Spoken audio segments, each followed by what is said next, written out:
Assalamualaikum dan kembali lagi ke Izzat Review semua. Okey, dalam video Izzat yang sebelum ni, lebih tepatnya sewaktu Izzat buat perbahasan tentang preview daripada Ultraman Omega tu, Izzat dia bagi tahu kalau perancangan asal Izzat adalah Izzat nak bahas tentang siri Ultraman Neos.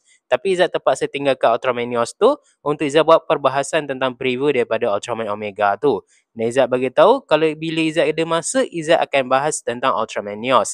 Jadi sekarang adalah waktunya yang mana Izzat ada masa. So, Izzat akan membahas sedikit berkenaan dengan siri Ultraman Neos. Izzat akan ceritakan daripada perkembangan siri Ultraman Neos itu sehingga apa saja influence yang Ultraman Neos telah pun bawa. So, kalau kau nak tahu apa saja yang menarik berkenaan dengan Ultraman Neos, make sure kau stay tune dekat dalam channel Izzat kali ni, okey? Okey, kita mulakan perbahasan berkenaan dengan Ultraman Neos itu daripada segi perkembangan sirinya dulu. Okey, Ultraman Neos telah pun bercadang untuk dibuat pada tahun 1990 ya.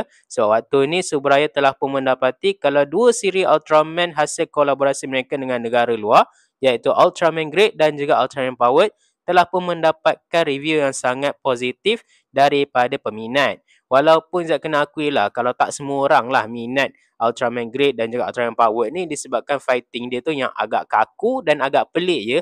Walaupun daripada segi suit memang sangat cantik dan siri tu sedikit sebanyak orang kata macam mengubat rindu kita lah pada Ultra Series ya.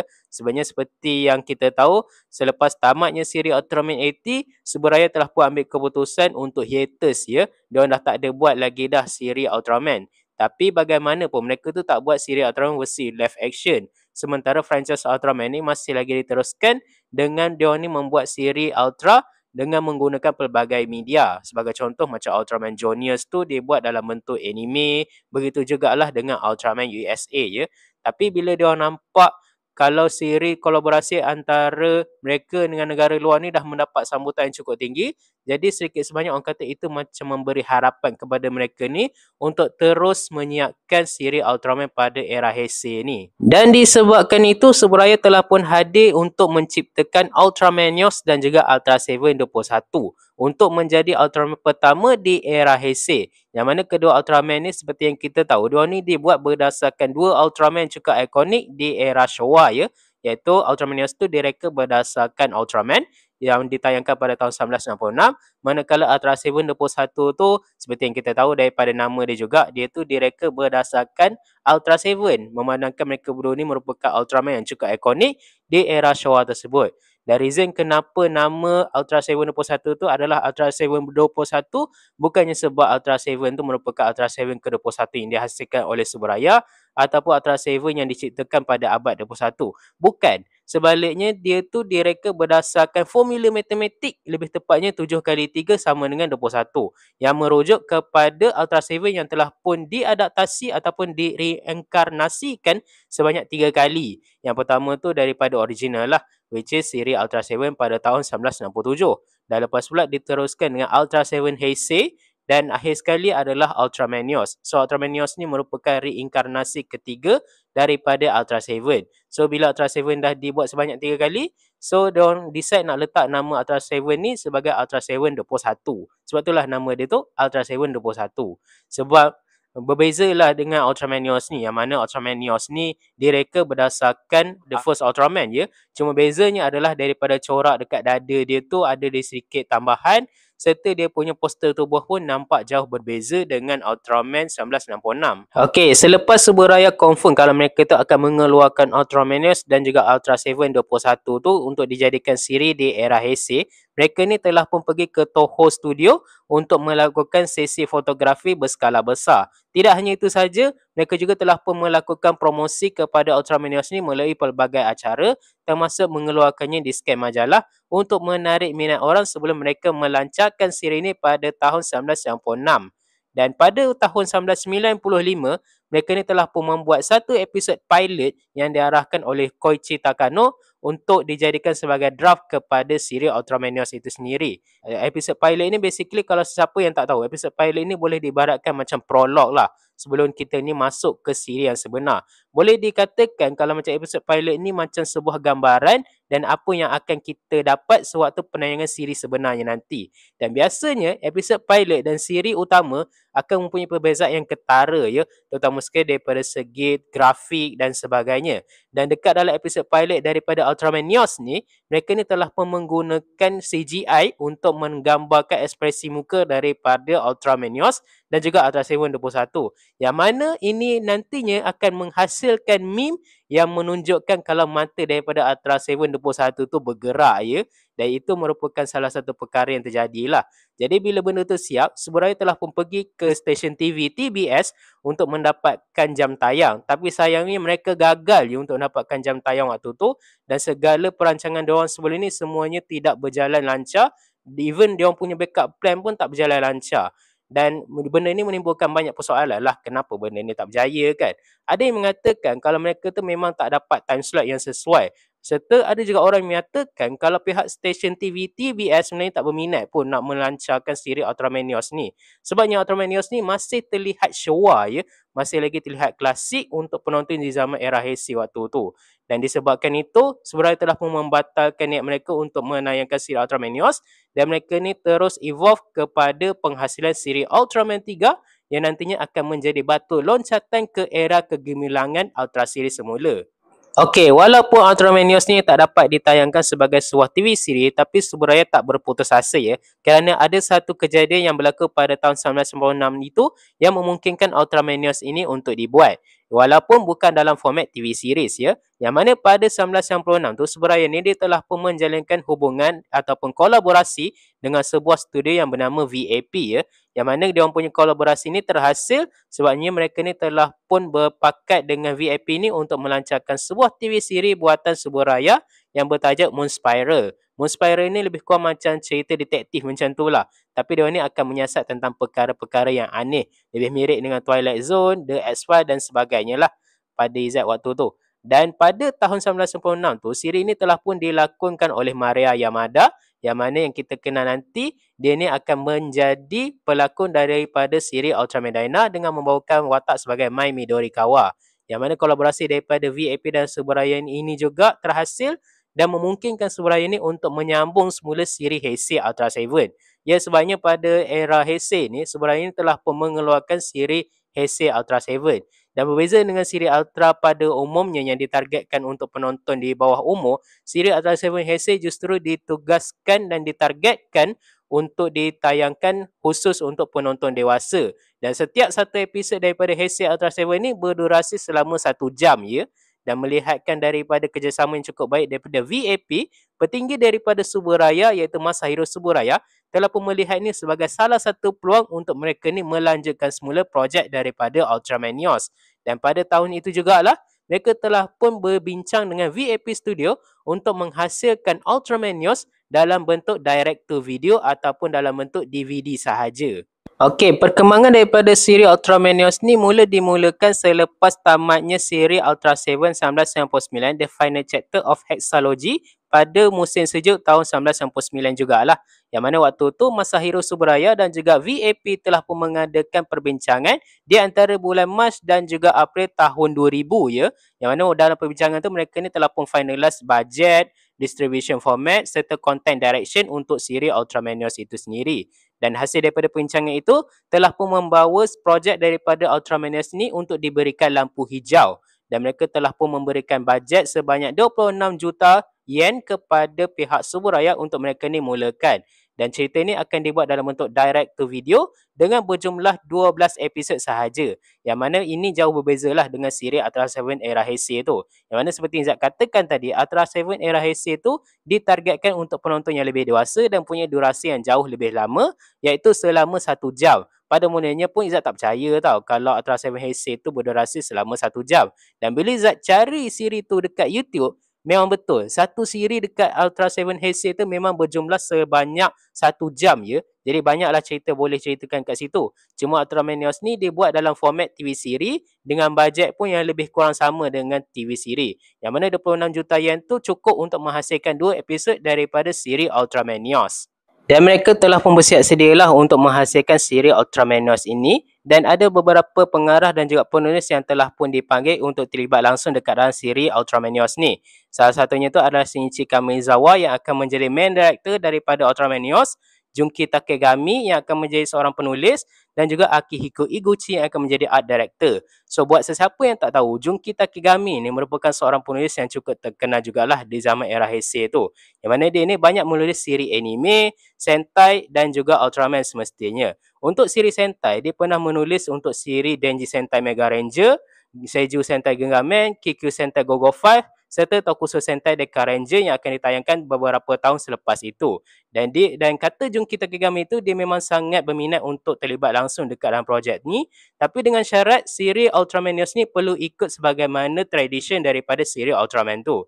Dan dia ini merupakan orang yang bertanggungjawab untuk menghasilkan setiap episod daripada siri Ultraman ni. Yang mana dia inginkan setiap episod daripada siri Ultraman News ni boleh dinikmati dan masa yang sama juga mempunyai story arc yang tersendiri. Masahiro Subaraya pun telah pun meminta Hiroshi Maruyama ni untuk update sikitlah suit daripada Ultraman News dan juga Ultra 7 21.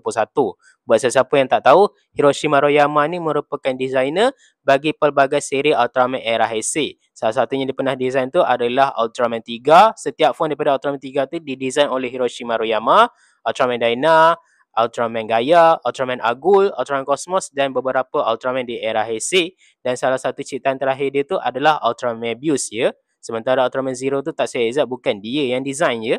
Ya, dan alasan kenapa benda ni dibuat adalah supaya suit daripada Ultraman News dan juga Ultra 721 tu jauh lebih sesuai dan nampak lebih barulah kalau nak dibandingkan dengan suit yang lama tu. Dan perubahan ni pun tak banyak sangat, sikit je lah perubahan dia tu.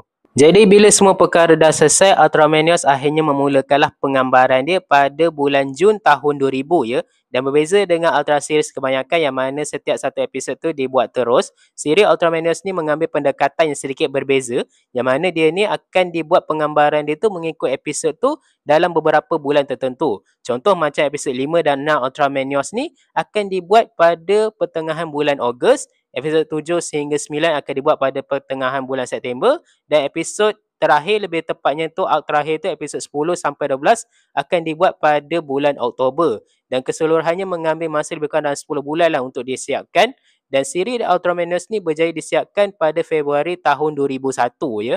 Jadi bila penggambaran daripada siri Ultraman News ni telah pun selesai dan editing pun dah siap, mereka ni telah pun bersiap sedialah untuk menjual DVD daripada Ultraman News ni. Yang mana volume pertama daripada DVD Ultraman News ni telah pun dikeluarkan pada tanggal 22 November tahun 2000 dan berlanjut sehingga Mei 2001. Dan tak hanya itu saja, buat pertama kalinya pada 6 dan juga 13 Julai, mereka ni telah pun menayangkan siri Ultraman News ni di stesen TV TBS, dan buat pertama kalinya Ultraman News telah pun ditayangkan sebagai sebuah TV siri. Dan reason kenapa dia ditayangkan di TV siri TBS tu adalah untuk menggantikan Ultraman Cosmos buat sementara waktu. Sebabnya waktu ni siri Ultraman Cosmos ni berhadapan dengan satu isu lah, yang mana pelakon daripada karakter Haruna Musashi iaitu Taiyo Sugiura telah pun dikatakan terlibat dalam sebuah kes yang cukup besar lah. Dan disebabkan tu pihak stesen TBS terpaksa berhentikan tayangan daripada Ultraman Cosmos buat sementara waktu sehingga kes tersebut selesai. Jadi bila Taiyo Sugiura didapati tidak bersalah, jadi diorang pun continue lah siri Ultraman Cosmos itu seperti biasa ya. Dan apa yang berlaku dekat dalam siri Ultraman Cosmos ni samalah dengan apa yang berlaku dekat siri Number One Sentai Gozuija. Yang mana Zat pernah bahas sebelum ni, yang mana Maya Imamori telah pun didapati melakukan underage drinking, dan itu telah pun menyebabkan dia didapati bersalah dan menyebabkan semua scene yang melibatkan dia terpaksa dipotong dan mereka pun terpaksa melakukan reshoot. Tapi apa yang Zat boleh katakan, Ultraman Cosmos ni agak bernasib baik sikit lah. Sebabnya Taiyo Sugiura didapati tidak bersalah ya. Jadi tak ada apa-apa pun yang melibatkan scene yang melibatkan dia tu perlu di reshoot dan sebagainya. Jadi mereka boleh continue je terus siri Ultraman Cosmos tu tanpa sebarang masalah. Jadi itulah dia sedikit sebanyak perkembangan daripada siri Ultraman News. Walaupun Ultraman News ni tak berjaya ditayangkan sebagai sebuah TV siri, tapi tetap saja penerimaan daripada penonton berkenaan dengan Ultraman News ni cukup baik lah. Dan Izzat pun sangat memuji Masahiro Subaraya lah. Sebabnya idea bernas daripada Masahiro Subaraya ni berjaya membuatkan Ultraman News ini tidak disia-siakan ya. Yang mana dia telah pun menggunakan kerjasama dia dengan studio VAP untuk mengeluarkan Ultraman News ni tapi dalam bentuk yang berbeza. yang mana biasanya dikeluarkan dalam bentuk TV siri, tapi dia ni justru dikeluarkan dalam bentuk DVD ya. Dan tetap saja semua orang masih lagi mengenal Ultraman NEOS, termasuk jugalah Izzat sendiri. Cumanya ada beberapa negara yang pernah menayangkan Ultraman NEOS ni sebagai sebuah TV siri. Sebagai contoh, dekat Malaysia pernah ditayangkan melalui Astro Ceria, dan dekat Indonesia pun pernah juga ditayangkan, tapi Izzat tak ingat stesen TV yang mana. Dan Izzat sendiri pun tahu berkenaan dengan Ultraman NEOS ni ditayangkan di Malaysia tu sewaktu Izzat ni melihat promo daripada Astro Ceria. Dan waktu ni Izzat memang teringin betul lah nak tengok Ultraman NEOS ni. Sebab Izzat peminat Ultraman kan. Tapi sayangnya Izzat tak ada Astro waktu tu. So Izzat hanya mampu berharap sajalah untuk menonton Ultraman NEOS ni. So Ultraman NEOS ni pun merupakan salah satu Ultraman yang Izzat tengok waktu Izzat kecil lagi. Dan salah satu episod yang paling Izzat ingat tu adalah episod yang mana dia ni menentang Shildoban dan juga Bakakun ya. So itu merupakan introduction Izzat lah kepada siri Ultraman NEOS. Dan buat masa sekarang ni, Izzat masih lagi menonton siri Ultraman NEOS, dan berbeza dengan zaman dulu, yang mana Ultraman NEOS ni memang susah lah nak dapat. Tapi sekarang ni Ultraman NEOS tu dah boleh didapati di hujung jari sahaja. Cuma tergantung pada orang tu nak tengok ataupun tidak sahaja. Tapi bagaimanapun, pada tanggal 13 Mei tahun 2012, Subaraya telah pun menayangkan siri Ultraman NEOS ni secara komplit buat pertama kalinya di stesen TV Tokyo MXX Subaraya Theatre ya. Yang mana waktu tu mereka telah pun menayangkan siri Ultraman NEOS ni secara full. Dan waktu dia menayangkan siri Ultraman NEOS ni dalam sebuah acara mereka tu, Jun Takatsuki yang melakonkan watak sebagai Genki Kagura telah pun datang.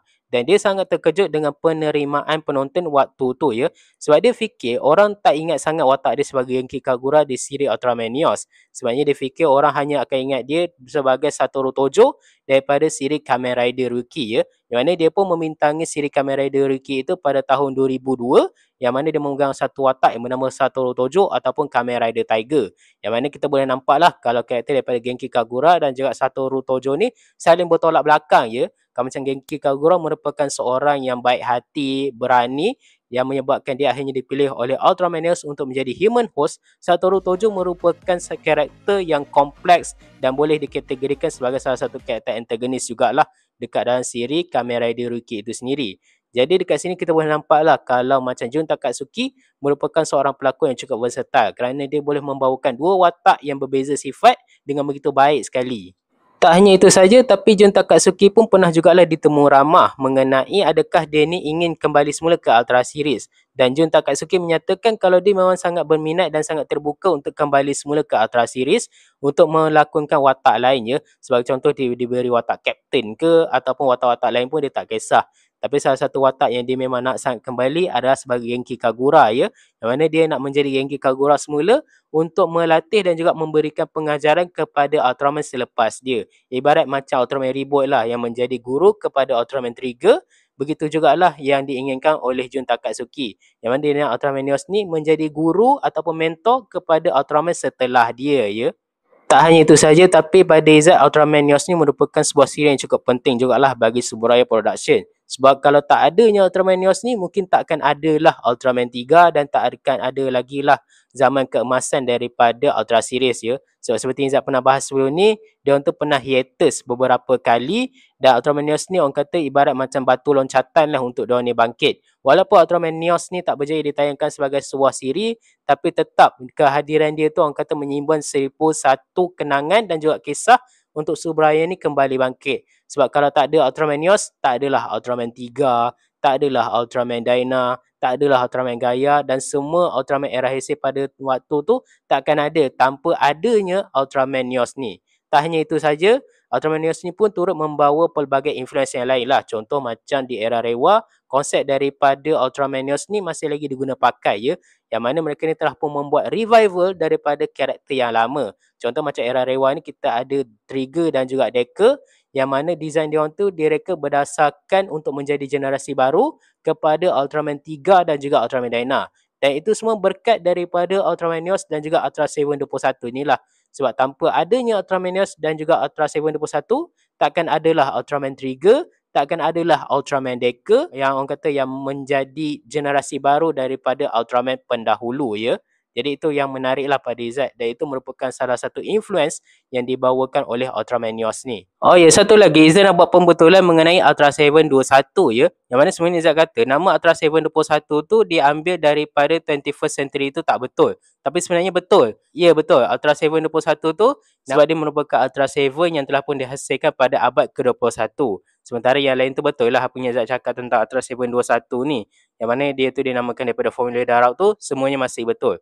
Cumanya Izzat nak memperbetulkan yang dia memang dicipta sebab dia merupakan Ultra 7 yang dihasilkan pada abad 21. Tak hanya itu saja, tapi Izzat sendiri pun merasakan kalau Ultraman Neos ni merupakan sebuah siri yang cukup unik lah pada zaman dia. Sebab dia hanya ada 12 episod, tapi orang masih lagi ingat Ultraman Neos. Bahkan juga ada yang mengatakan kalau Ultraman Neos merupakan Ultraman pertama yang mereka tonton ya. Sebabnya walaupun 12 episod, tapi cerita ni tetap menyimpan 1001 kenangan yang dimiliki oleh peminat dia dan juga Subaraya Production sendiri. Walaupun dia berjumlah 12 episod, tapi plot daripada cerita Ultraman Neos ni memang sangat jelas, dan setiap episod yang menampilkan kemunculan raksasa itu pun memang sangat menarik. Design daripada raksasa dia pun memang Izzat sangat suka. Dan Izzat memang suka jugalah dengan siri ni sebab dia tak perlu episod yang terlalu banyak pun untuk menjadikan sebuah siri ni dikenali. Cukup dengan kreativiti daripada penulis tu pun dah boleh menghasilkan sebuah siri yang cukup solid. Selain daripada tu, Ultraman Neos ni pun merupakan salah satu Ultraman buatan Subaraya yang selalu jugalah comeback dekat pelbagai installment ya. Sebagai contohnya, yang paling latest tu diorang pernah comeback dekat Ultra Galaxy Fight The Absolute Conspiracy, yang mana dekat dalam episod kedua dan ketiga tu, Neos dan juga Ultra 721 bersama dengan AT bekerjasama untuk menentang Leo Gossite ya. Begitu juga dengan episod yang ketiga, yang mana waktu tu mereka semua ni telah pun diserang oleh Absolute Tartaros ya. Tak hanya tu, waktu The Destiny Crossroad pun Ultra 721 dan juga Ultraman Neos pun masih lagi melakukan comeback ya dekat situ. Jadi dekat sini kita pun nampak lah yang kalau macam Ultraman Neos ni telah pun diakui kewujudan dia tu oleh Subaraya, walaupun dia hanya muncul lewat DVD sahaja. Selain daripada dia muncul dekat dalam Ultra Galaxy Fight dan sebagainya, Ultraman Neos pun turut membuat kemunculan dalam sebuah music video yang dinyanyikan oleh sebuah band daripada Taiwan iaitu Mayday dengan tajuk lagu Life of Planet. Yang mana dekat dalam music video tersebut, Ultraman Neos ni digambarkan sebagai seorang alien yang tidak disukai oleh penduduk bumi. Walaupun dia banyak melakukan kebaikan dengan menentang alien Baltan daripada mengancam bumi, tapi penduduk dekat bumi itu tak menerima kehadiran dia dan justru membenci dia. Sehinggalah satu saat yang mana Ultraman Neos telah pun berputus asa untuk diterima oleh penduduk bumi, dia akhirnya telah pun mematikan diri dia sendiri. Tapi ada seorang budak lelaki yang percaya pada dia tu telah pun memberikan kepercayaan kepada Neos sekali lagi, yang buat Ultraman Neos kembali bersemangat dan kembali melanjutkan pertarungan menentang Baltan ya. Dan pada Izzat itu merupakan satu benda yang agak unik jugalah untuk Ultraman muncul dekat dalam sebuah music video tu. Satu benda yang Izzat memang tak expect betul lah. Dan lagu dia pun menarik, dan korang boleh tengok lah music video tu dekat YouTube channel Subaraya ya. Memang pada Izzat cukup menarik, dan dia punya special effect apa semua tu diarahkan oleh Kiyotaka Taguchi. Jadi itulah dia video kita hari ni membahas tentang siri Ultraman Neos. So kalau korang pernah tengok siri Ultraman Neos, apa pendapat korang? Dan memandangkan tahun ni diorang telah pun menyambut ulang tahun yang ke-30, kita semestinya menantikan projek ataupun apa yang akan dikeluarkan oleh Subaraya bersempena dengan ulang tahun ke-30 daripada Ultraman Neos. Kalau macam Izzat semestinya mengharapkan diorang boleh menayangkan siri Ultraman Neos ni di YouTube channel mereka. Dan ada juga orang yang berharap untuk mereka ni keluarkan figure yang baru daripada Ultraman Neos. So kalau korang pernah tengok Ultraman Neos dulu, apa pendapat korang tentang siri Ultraman Neos ni? Adakah korang suka ataupun tidak ya? Jangan lupa tinggalkan komen korang kat bawah. Jangan lupa like, share dan subscribe ke channel Izzat. Kita jumpa lagi di perbahasan Ultraman yang lainnya. Assalamualaikum dan bye.